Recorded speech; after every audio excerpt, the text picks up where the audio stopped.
మీ తండ్రి కనికరము కలవాడు కనుక మీరును కనికరము కలవారయుండుడి.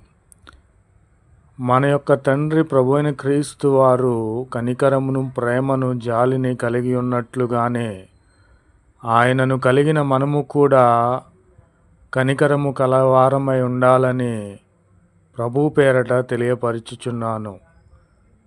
మనము ఎవరికిని తీర్పు తీర్చకూడదు. అప్పుడు మనము కూడా దేవుని చేత తీర్పు తీర్చబడము.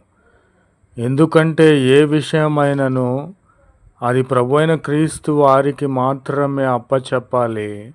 ఆయన తీర్పునకు మనము వదిలిపెట్టాలే కానీ మనము తీర్పు తీర్చకూడదు. ఎవరి మీదనైనను నేరము మోపకూడదు. అప్పుడు మీ మీద నేరము మోపబడదు. క్షమించుడి. ఏ విషయంలోనైనను నేను చంపట